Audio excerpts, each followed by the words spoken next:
I'm doing a show tomorrow at the Walkabout, but the one that I really care about is that you come next Friday on the 21st. I got some musical entertainment. This guy named Griffin, I don't know what he's going to do. We'll see. And some comedy. A lot of your favorites. Sean and Bruce and Justin and Nathan and Levi and me are going to be doing a show, and it should be a good time. And we got our liquor license, too, so booze. It's going to be here at the Phoenix Clubhouse, 9 o'clock. Doors will open a little bit before 9. All right, cool. $10 cover. All right, I'm going to tell some jokes. This lady called me, and she kept leaving these messages. And you guys get robocalled? I get robocalled so much that I don't even answer my phone. I just wait for them to leave a message, and then I decide whether I'm going to call them back. Anybody else? No? Okay. Yeah. And this lady called me, and she kept calling me, and she's like, "Hey, Bridget, do you want to go to Woodstock?" And I was like, "Oh man, is my comedy going so well that she wants me to go to Woodstock?" So I'm like, I'm going to return this call. But she just wanted me to buy her house. And I was like, oh, in the Woodstock neighborhood? I laughed about that. But then I was like, oh, I'm just going to play with it. So I was like, what's your house like? And I'm like, and then she goes and describes her house. And she's like, oh, it's got a pool and all kinds of stuff. And I'm like, how much is your house? And she's like, $300,000. I'm like, oh, yeah, I'll come up and look at it soon. No problem. Have you guys watched the Ellen DeGeneres show where she gives away all this money? I keep hoping that I'll be on one of those shows where they just call me up and say, hey, Bridget, I'm going to give you a ton of cash. But it hasn't happened yet.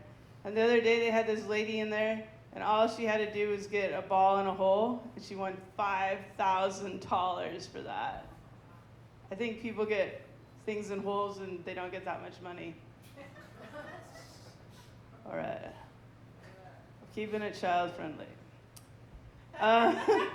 Does anyone have trouble, or does anyone read in bed? No one else? You two read in bed? Okay, cool. I read in bed all the time, but studies show that makes you have trouble falling asleep later. I have no trouble falling asleep. What I wonder is what they could do to make you wake up and stay awake longer. I don't know. All right. I went into the bar the other day, and the bartender's like, would you like a straw with your drink? And I was like, what? And he's like, would you like a straw? And I'm like, no, thank you.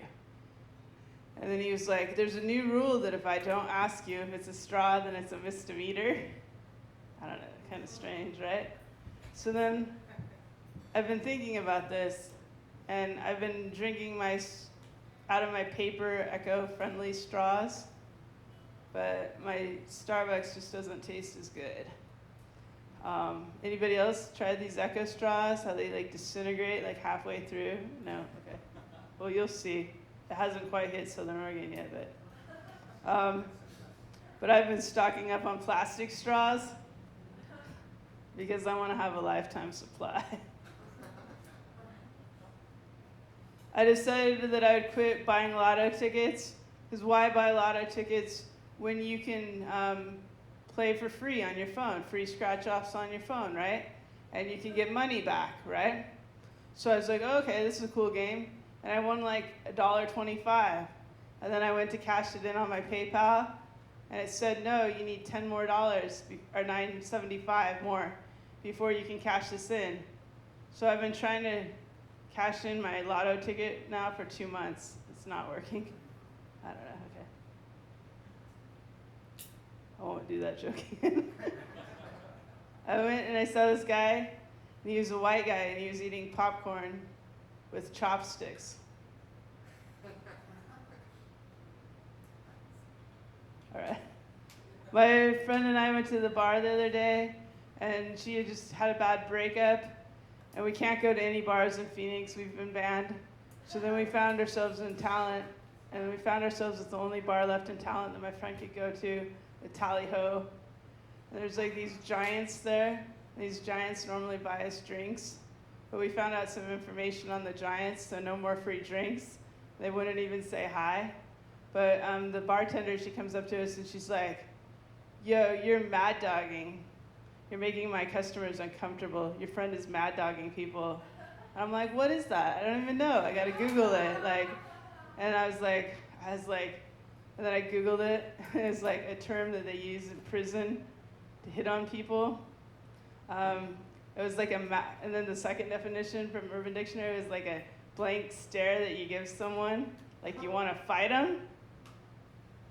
I guess I'm not going to be able to go to any more bars and talent anymore. All right, that's all I got. Come to the show next Friday. Yeah.